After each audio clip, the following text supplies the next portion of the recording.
Hi everyone, I am Alpana Kumari, MBBS second year student. और अब हम स्टार्ट करने वाले हैं halogen family.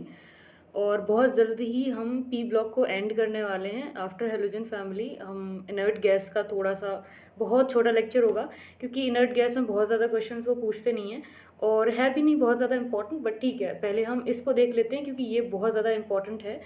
Just like nitrogen family, oxygen family, उसी तरीके से हेलोजन भी काफ़ी इंपॉर्टेंट है। ठीक है, तो अब हम स्टार्ट करते हैं।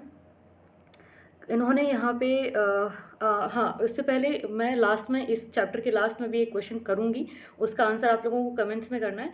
और मोस्ट इम्पॉर्टेंट थिंग कि वीडियो को एंड में लाइक कर देना अगर अच्छा लगे, और शेयर कर देना फ्रेंड्स से जो भी रिवीजन करना चाहें इनऑर्गेनिक का, स्पेशली फ्रॉम एनसीईआरटी। तो ठीक है, स्टार्ट करते हैं। फ्लोर स्पार का फॉर्मूला इन्होंने दिया है CaF2 क्रायोलाइट का, Na3AlF6 फ्लोरापेटाइट का, ये सब दिया है। आपको ऐसे याद रखना है कि भाई एनसीईआरटी की चीज़ें तो कभी भी आ सकती है, भूलना नहीं है, इसलिए ये सब बता रही हूँ मैं। होगा तो आपके नोट्स में भी, लेकिन मे भी आपको ऐसा लग रहा हो कि सर ने ऐसी चीज़ें पढ़ा दी हैं, लंबे लंबे फॉर्मूला पता नहीं एनसीईआरटी में है कि नहीं। तो भाई हैं, ये फॉर्मूला है, इसलिए बता रही हूँ। यहाँ कार्नलाइट का दिया है, ये भी याद कर लेना।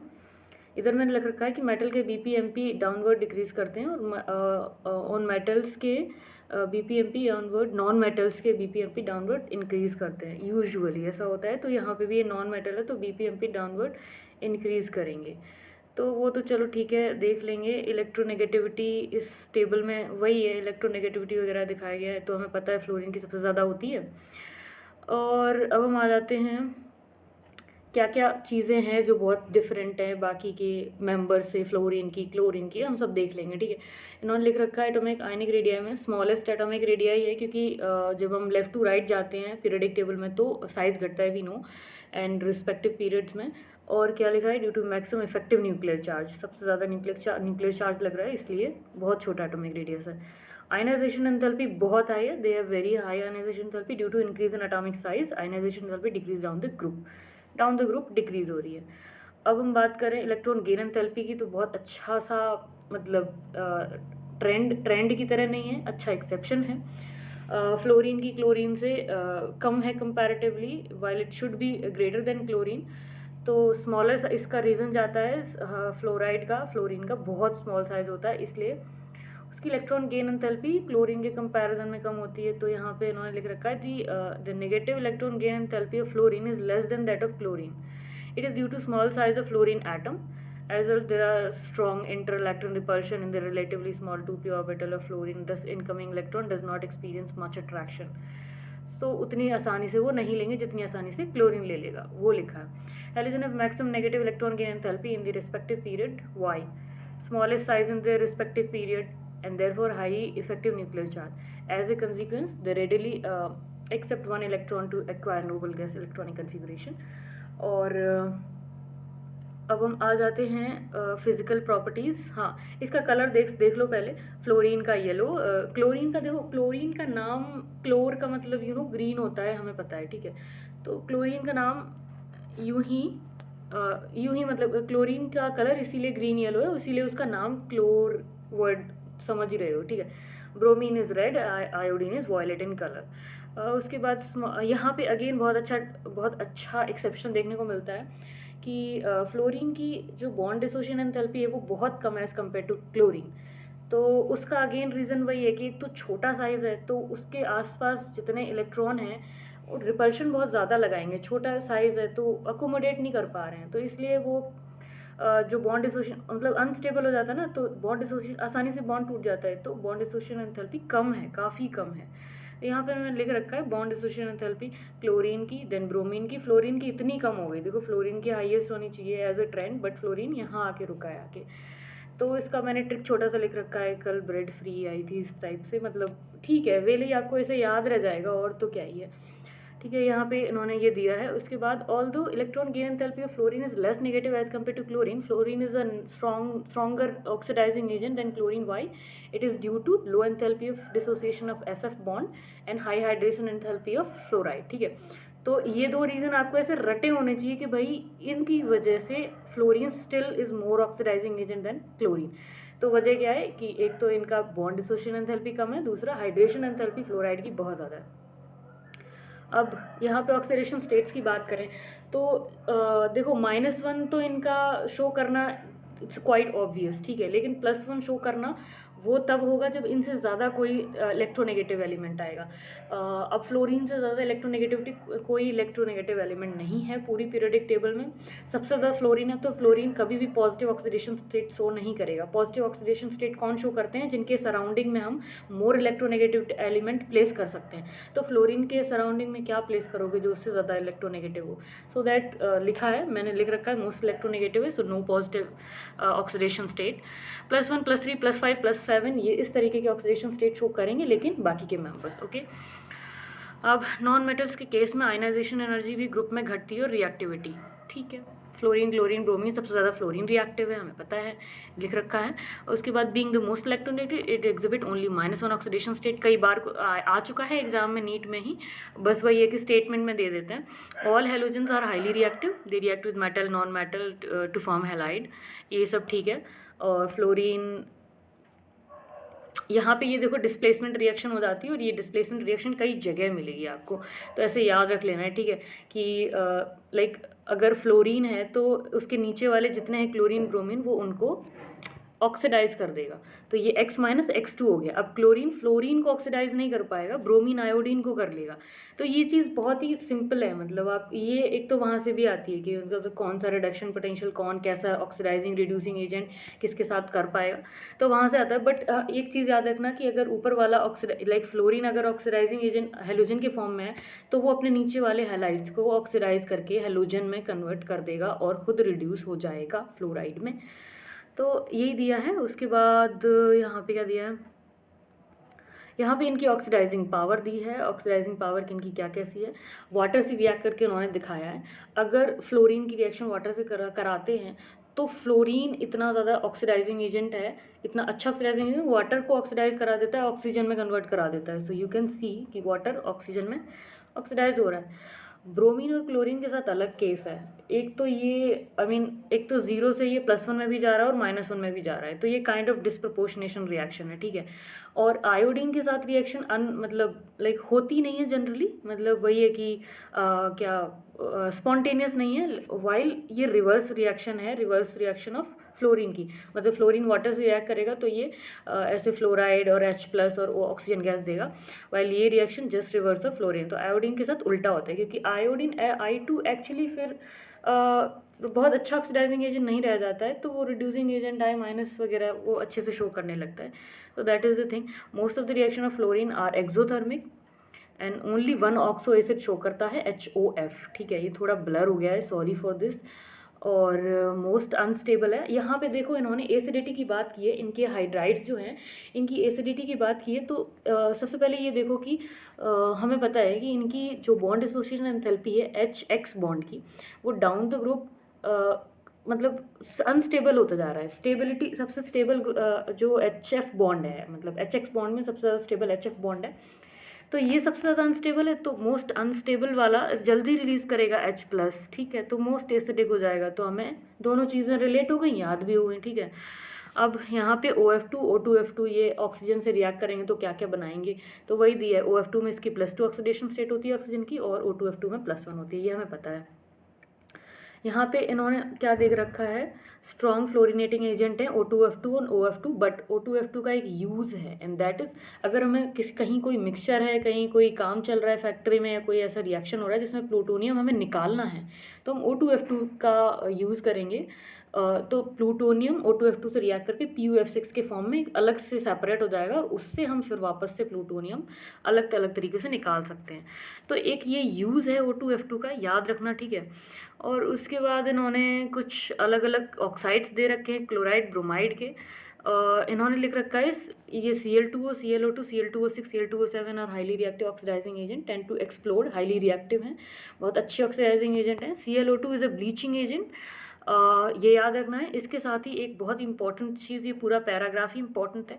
Br2O BrO2 BrO3 are the least stable halogen oxide. Least stable हैं तो बहुत ही जल्दी ऑक्सीजन रिलीज कर देंगे, that is middle row anomaly, और exist only at low temperature. They are powerful oxidising agent. Powerful इसीलिए है ना क्योंकि वो अनस्टेबल है, बहुत कम स्टेबल है। अब हम आयोडीन के ऑक्साइड्स की बात करें, I2O4, I2O5, I2O7, लेकिन I2O5 की बहुत ही अच्छी खासियत है कि कार्बन मोनोऑक्साइड के एस्टिमेशन में यूज़ होता है। ये आपको कार्बन मोनोऑक्साइड गैस जब आप पढ़ोगे वहाँ पे भी आपको मिलेगा, ठीक है। मेटल्स के साथ रिएक्ट करके क्या बनाएगा, हैलाइड्स बनाएगा, आयनिक हैलाइड्स बनाएगा जो मेटल्स होंगे। Halides in higher oxidation state will be more covalent, हमें पता है ज़्यादा चार्ज क्रिएट करेगा, ज़्यादा पोलराइजेबिलिटी क्रिएट करेगा, तो ज़्यादा पोलराइजिंग पावर होगी, ठीक है, ज़्यादा कोवेलेंट होगा, सॉरी। अब हम इंटर हैलोजन की बात करें, XX dash, XX3 dash, XX5 dash, XX7 dash, तो IF7 से अगर आप याद रहे, अगर आपको एक कंपाउंड भी याद रहता ना IF7, तो आप निकाल लोगे कि I is lower than F। तो आप कैसे निकालोगे कि बाद वाला जो है यानी X डैश वो ऊपर वाला कंपाउंड है और जो सेंट्रल एटम है यानी X वो नीचे वाला कंपाउंड है, बस यही लिखा है उन्होंने, ठीक है। आपस में कंबाइन करके इंटर हैलोजन बना लेते हैं। Fluorine exhibit only -1 while other exhibit +1 +3 +5 7, हमें पता है इसका रीज़न भी। और considering parameter bond dissociation enthalpy, electron gain enthalpy, hydrogen enthalpy, compare the oxidizing power of F2Cl2।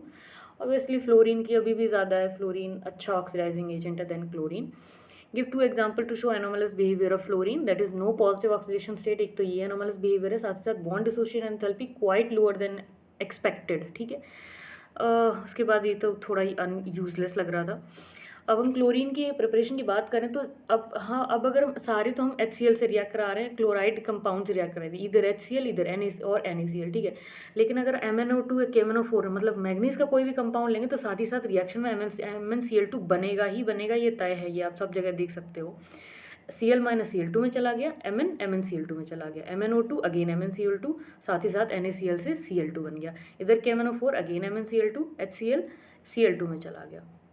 Deacons process में आ जाए तो ये अच्छा है, मतलब वेल नोन नाम है, तो आपको याद करना पड़ेगा इसका इवन कैटलिस्ट भी, that is CuCl2, that is not Cu2Cl2। याद रखना भाई, बहुत कन्फ्यूजन होता है, CuCl2 है, Cu2Cl2 नहीं है, ठीक है। उसके बाद ग्रीनिश येलो गैस और थोड़ी थोड़ी की चीज़ें दी हैं। NH3Cl2, अगर NH3 एक्सेस में लेंगे तो अमोनियम क्लोरीन गैस एक्सेस में ले लेंगे तो NCl3 बन जाएगा। ये बहुत ही इंपॉर्टेंट रिएक्शन है दोनों ही। अगर कोल्ड डाइल्यूट NaOH से रिएक्ट कराते हैं क्लोरीन गैस की तो NaOCl बनता है, हॉट कंसनट्रेटेड लेते हैं तो NaClO3 बनता है।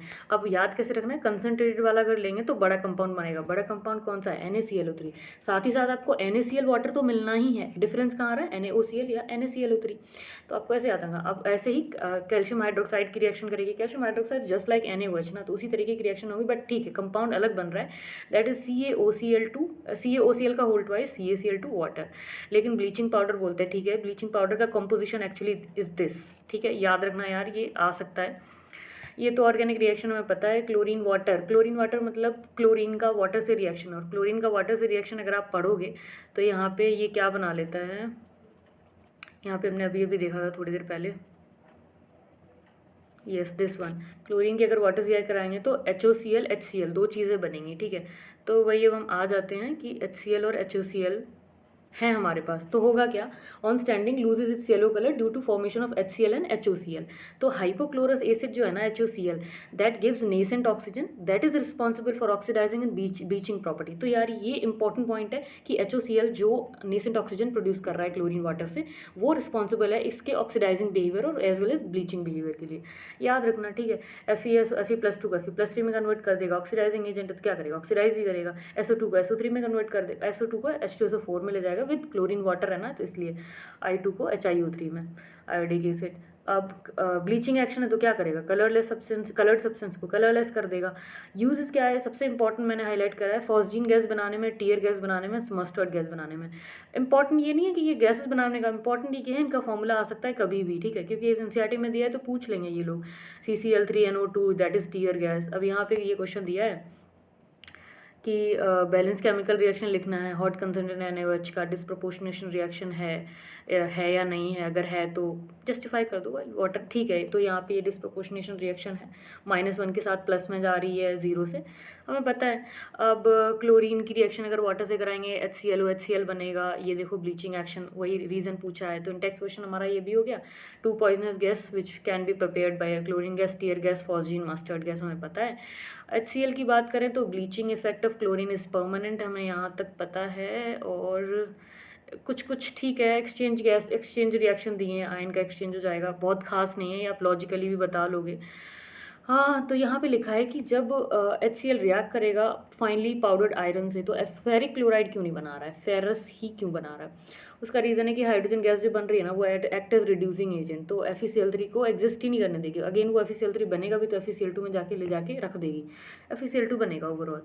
HOF is the only fluoric acid, I mean hypofluorous acid that is known from fluoride के ऑक्सो एसिड्स में। तो फ्लोराइड एक ही बनाता है, हाइपोफ्लोरस एसिड।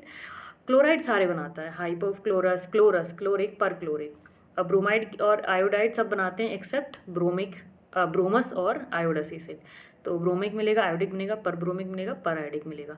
इनके स्ट्रक्चर बहुत कम्प्लेक्स नहीं, बहुत आसान है। यहाँ पे इंटर हैलोजन कंपाउंड्स की बात की है, 21 लोन पेयर है IF7 पे, बस यहाँ इतना ही बताया है। इनके फॉर्मेशन पे ध्यान नहीं देना है, मैं बताती हूँ क्या देखना है। एक तो CLF, क्योंकि अलग से दिया है टेबल के अलावा, CLF कलरलेस गैस है, और एक ये कलरलेस गैस है IF7, ठीक है। दो को याद रख लो, बाकी को तुम लिक्विड सॉलिड बोल देना, ऐसे ही मतलब रैंडमली बोल दोगे सही हो जाएगा। These all are covalent molecule, important. Diamagnetic in nature, important.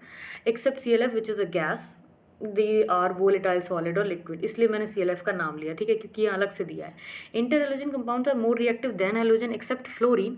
इसका रीज़न है XX डैश बॉन्ड जो है इंटर हैलोजन में, that is weaker than X X bond in halogen except FF bond.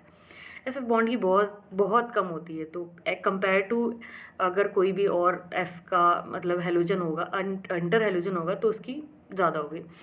तो मतलब यहाँ पे क्या लिखा है, तो ये इसका रीज़न यही है कि inter halogen compound are more reactive than halogen except fluorine, ये याद रखना, ठीक है। फ्लोरीन तो वैसे ही बहुत रिएक्टिव है। अब यहाँ पे आ जाते हैं कि कोई भी inter halogen compound XX dash वाला है, उसका हम वाटर से रिएक्ट कराएंगे तो क्या बनेगा। तो देखो, जो हैलाइड बना लेगा वो वाला जो स्मॉल हैलोजन होगा, हमेशा याद रखना, जो स्मॉल हैलोजन होगा इंटर हैलोजन में वो हैलाइड बना लेगा, बाकी का वही या तो HOX बनाएगा या HXO3 बनाएगा, HXO4 बनाएगा, कुछ भी बना ले, that depends on this inter halogen कि XX डैश है या XX3 डैश है, XX5 डैश है, ठीक है। यहाँ तक हो गया हमें पता है। उसके बाद उन्होंने बस इतना बोल दिया है कि यहाँ BRF3 का स्ट्रक्चर बेंट टी शेप होता है, ये आप valence shell electron pair repulsion theory से आप बता सकते हो, ठीक है। और एंड में मेरा क्वेश्चन ये है कि Cl2 गैस को अगर कोल्ड डाइल्यूट NaOH से रिएक्ट कराएंगे तो क्या बनेगा। कमेंट कर दो और साथ ही साथ वीडियो को लाइक कर दो, चैनल को सब्सक्राइब कर लेना अगर नए हो तो। मिलते हैं अब इनर्ट गैस में, बाय बाय।